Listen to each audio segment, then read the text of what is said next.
Hi, welcome back to our channel.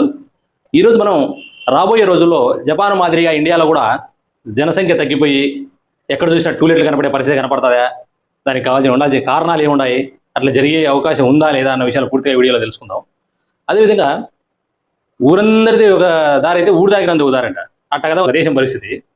ఆ దేశం ఏందో దాని విషయాలు ఏందో మధ్యలో మాట్లాడతాను నేను. ప్రపంచ దేశాలన్నీ కూడా టెక్నాలజీ మీద, ఫైనాన్షియల్ డెవలప్మెంట్ మీద, ఏఐ ఆధారిత వాటి మీద పోటీ పడతా ఉంటే ఈ దేశం మాత్రం ఉగ్రవాదాలను పోషించుకుంటా పక్క దేశాల మీద విషయం చిమ్ముకుంటా బతుకుతూ ఉన్నారు. ఆ దేశం ఏందో ఇప్పటికే మీకు అర్థమై ఉంటుంది. అర్థమైన వాళ్ళు ఎవరైనా ఉంటే కింద కామెంట్ సెక్షన్లో కామెంట్ చేయండి. ఇక వీడియోలోకి వెళ్తే,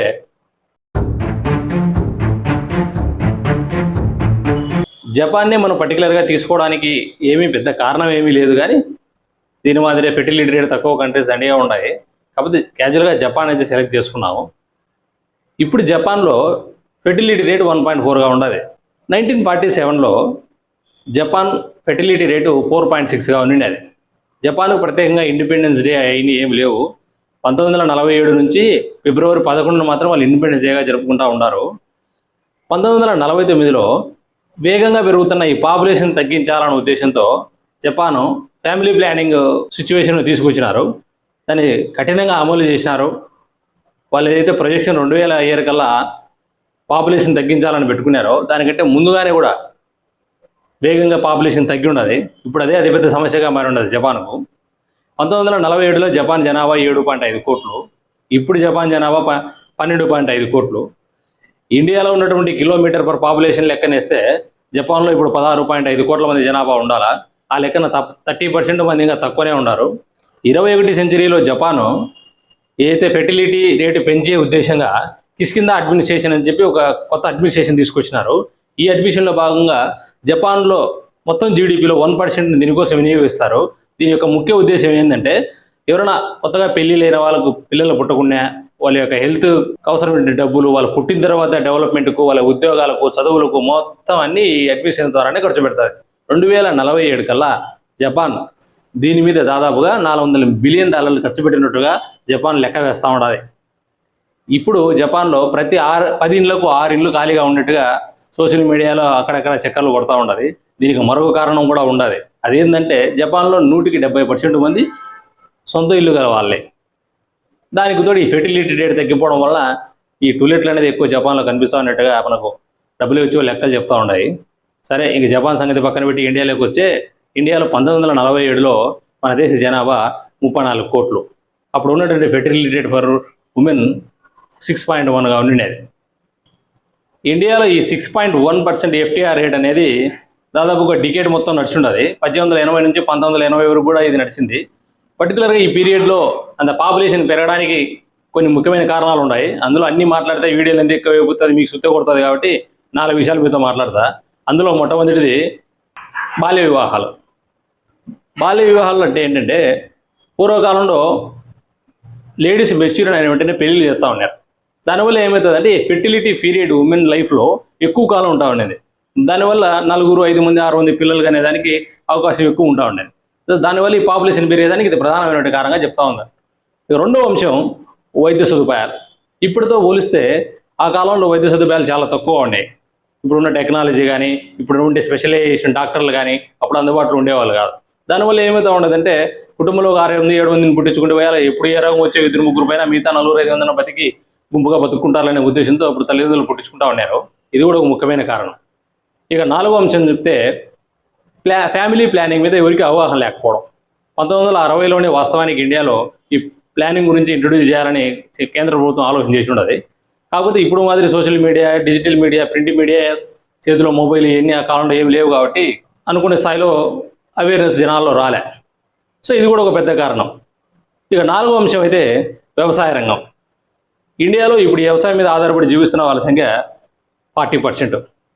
ఇది 1947 లెక్కల ప్రకారం అయితే దాదాపుగా 70%. ఎక్కువ మంది వ్యవసాయం మీద ఆధారపడి జీవిస్తున్న కారణంగా ఇప్పుడు ఉన్నటువంటి యంత్రాలు కానీ, మిషనరీస్ కానీ, ఇప్పుడు కల్టివేషన్ దగ్గర మొదలు పెట్టుకుంటే హార్వెస్టింగు, ఫర్టిలైజేషను ఏది తీసుకున్నప్పుడు మిషనరీని వాడుతూ ఉన్నాం. కానీ ఆ కాలంలో అన్నీ కూడా మేళల మీద డిపెండ్ అయ్యే కార్యక్రమాలు చేస్తూ ఉన్నారు. సో దానివల్ల ఏమవుతుందంటే, ఒక మనిషికి 4 ఎకరాలు ఉంటే ఇంట్లో 5-6 మంది ఉంటే పొద్దున్నేసి వాళ్ళే పని చేసుకుంటూ హార్వెస్టింగ్ కానీ, కలుపు కానీ, ఇంకోటి కానీ ఈ పనులు చేసుకుంటూ పోతూ ఉన్నారు. సో దానికోసం అని చెప్పి ఇంట్లో మినిమం 6 మంది 7 మంది ఉండాలని చెప్పి ప్లాన్ చేసుకుని ఆ మాదిరిగా తెస్తా ఉన్నారు. సో ఇది కూడా ఒక ప్రధానమైనటువంటి కారణం. ఇక 2000 సంవత్సరంలో ఇండియాలో ఫ్యామిలీ ప్లానింగ్ తీసుకొచ్చినారు. వీళ్ళు 2040 కల్లా పాపులేషన్ తగ్గించాలనేది ఒక ప్రొజెక్షన్ చూసి ఇండియన్ గవర్నమెంట్ ఆ రోజు తీసుకొచ్చారు. వాళ్ళు అనుకున్న దానికంటే కూడా ఎక్కువగా పర్టికులర్గా సౌత్లో ఈ ఫ్యామిలీ ప్లానింగ్ చాలా స్ట్రిక్ట్గా అమలు చేశారని చెప్పాలి. ఎందుకంటే సౌత్లో ముఖ్యంగా 5 రాష్ట్రాలు ఉన్నాయి: కర్ణాటక, తెలంగాణ, తమిళనాడు, కేరళ, ఆంధ్రప్రదేశ్. జనరల్గా ఈ రాష్ట్రాలలో ముందు నుంచి కూడా లిటరసీ పర్సెంట్ చాలా ఎక్కువ కంపేర్ టు నార్త్. సో దానివల్ల ఏమైందంటే అవేర్నెస్ తొందరగా వచ్చి ఉండదు, ఫ్యామిలీ ప్లానింగ్ చాలా స్ట్రిక్ట్గా అమలు పడిచినారు.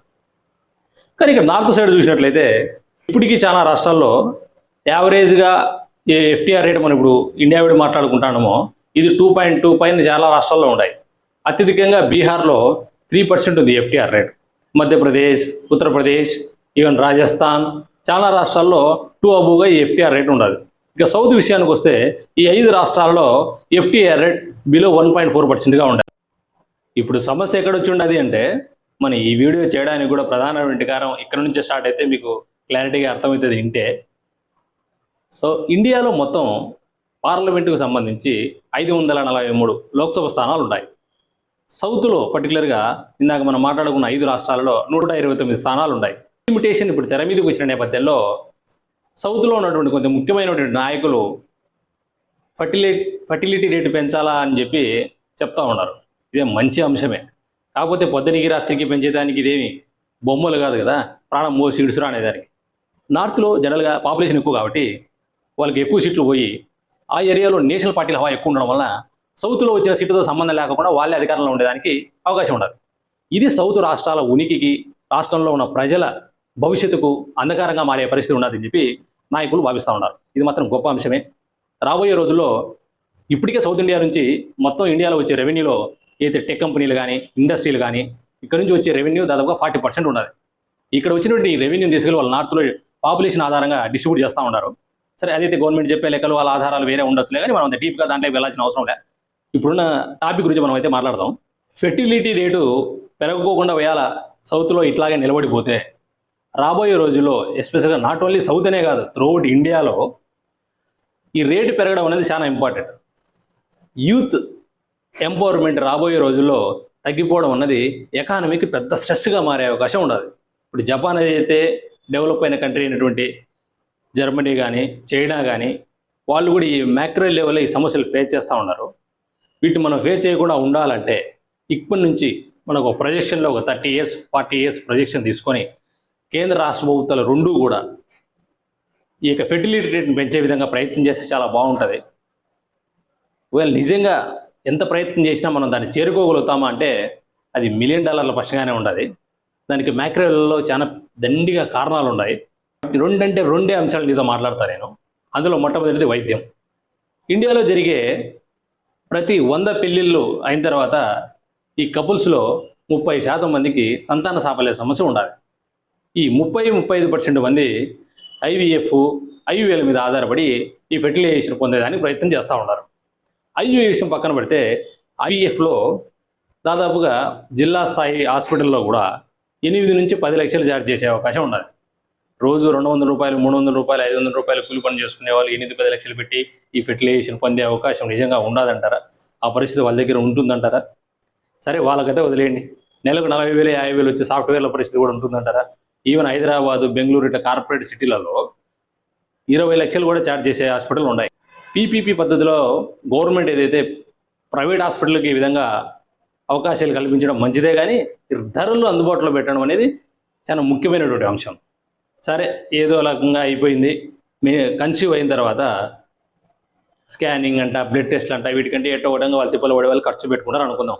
ఇక డెలివరీ విషయానికి వస్తే Tier 1 సిటీస్లలో హైదరాబాదు, బెంగళూరు, ఢిల్లీ, కలకత్తా ఇలాంటి నగరాలలో నార్మల్ డెలివరీకి 3 లక్షలు ఛార్జ్ చేస్తూ ఉన్నారు. ఇది చాలా దారుణమైనటువంటి అంశం. చాలా మంది చెప్పొచ్చు గవర్నమెంట్ హాస్పిటల్ ఉన్నాయి కదా, గవర్నమెంట్ హాస్పిటల్కి పోవచ్చు కదా. ఎక్కడండి, ఇండియాలో గవర్నమెంట్ హాస్పిటల్ పరిస్థితి ఏందో మీకు అందరికీ తెలుసు, తెలియంది కాదు. మాత్ర ఉంటే సూది ఉండదు, సూది ఉంటే మాత్ర ఉండదు, 2 ఉంటే డాక్టర్ ఉన్నాడు. ఇది మన హాస్పిటల్ పరిస్థితి. ఒకవేళ పిల్లల్లో పెద్ద పెద్ద సమస్యలు వచ్చినాయంటే వాళ్ళ భవిష్యత్తు ఓం నమ శివాయ అయ్యే పరిస్థితి ఉండదు. సరే ఎట్లా ఒకట్లా పిల్లోళ్ళు పెరిగి పెద్దోళ్ళు అయినారు అనుకుంటే, ఇక ఇండియాలో విద్య విషయానికి వద్దాం. నర్సరీ నుంచి ఎల్కేజీ నుంచి మొదలు పెడితే ఈ చిన్న చిన్న తరగతులకే మండల లెవెల్లో, తాలూకా లెవెల్లో, జిల్లా లెవెల్లో స్కూళ్ళల్లో 50 నుంచి 70,000 వసూలు చేస్తూ ఉన్నారు. పైగా మళ్ళీ బుక్కలకు 10-15,000. బంగారు పేపర్లతో ఏమైనా బుక్కులు తయారు చేస్తారా ఏమో, అయితే జనాలకి ఏమో అర్థం కావడం. ఇకపోతే మీరు కూడా అనొచ్చు, గవర్నమెంట్ స్కూళ్ళలో చేర్పించేది కదా, చాలా మంది చేరుతూ ఉన్నారని. చాలా మంచి అంశం బ్రదర్ అది కూడా. ఇండియాలో 1వ తరగతి నుంచి 10th క్లాస్ వరకు ఎన్రోల్ అయినటువంటి మొత్తం స్టూడెంట్స్ 27 కోట్ల మంది ఉన్నారు. ఇందులో 13 కోట్ల మంది గవర్నమెంట్ స్కూల్లోనే చదువుతూ ఉన్నారు. ఆ లెక్కన గవర్నమెంట్ స్కూల్ ఇంకా ఎన్ని పెంచాల్సిన అవసరం ఉండదు. కేంద్ర ప్రభుత్వ రాష్ట్ర ప్రభుత్వాలు కూడా ఒకసారి మనం ఆలోచన చేయాలా? నిజంగా వాటిని ఇంప్లిమెంట్ చేసి పద్దెనిమిది రాత్రి చేయగలిగే పరిస్థితుల్లో ఉన్నాయా అంటే అది మాత్రం $1 బిలియన్ క్వశ్చనే. సరే, ఇక ప్రైవేట్ యాజమాన్యం వెనుకోసి వచ్చి ఇంత ఫీజులు తీసుకుంటా ఉంటారు, వీళ్ళ పరిస్థితి ఏందని ఆలోచన చేస్తే వాళ్ళను తప్పు పట్టాల్సిన అవసరం లే. ఒక ఫ్యాకల్టీని, మంచి ఫ్యాకల్టీని ఇచ్చేయాలని కూడా 15,000 20,000 ఇచ్చే పరిస్థితి ఉండదు. సో ఇవన్నీ మ్యాక్రోలో వెళ్ళే పెద్ద పెద్ద సమస్యలు ఉన్నాయి కాబట్టి ప్రభుత్వాలు వీటికి ఛాలెంజింగ్గా మారే అవకాశం ఉండదు. ఇక డిగ్రీ, బీటెక్లు, ఎంటెక్లు అంటే కొంపలు పోయే పరిస్థితి ఉండదు తల్లిదండ్రులు. సౌత్ ఇండియాలో ఎస్పెషల్గా 2 కంటే ఎక్కువ పిల్లలు కనాలా అంటే తల్లిదండ్రులు వణుకు పుడుతూ ఉండదు. దానికి ప్రధానమైన కారణం వైద్య, విద్య. ఈ 2 మ్యాక్రో లెవెల్లో అతిపెద్ద సమస్యలుగా కూర్చున్నాయి. ఒకవేళ జపాన్ మాదిరిగానో, చైనా మాదిరిగానో ఏదైనా ఒక కింద అడ్మినిస్ట్రేషన్ లాగా ఇండియాలో పెట్టి ఇలా ఫ్యూచర్ భవిష్యత్తు కోసం ఇండియా ఏమైనా చేయగలుగుతుందా అంటే ఇండియన్ మొత్తం జీడిపిలో 50% దాకా అప్పులు చేయాల్సిన పరిస్థితి ఏర్పడుతుంది. అంటే దాదాపు $2 ట్రిలియన్. ఇప్పుడున్న పరిస్థితుల్లో అంత అప్పు తెచ్చి చేసే పరిస్థితులు డెఫినెట్గా గవర్నమెంట్ కూడా లేవని మనం ఆలోచన చేసుకుంటా ఉండాలి.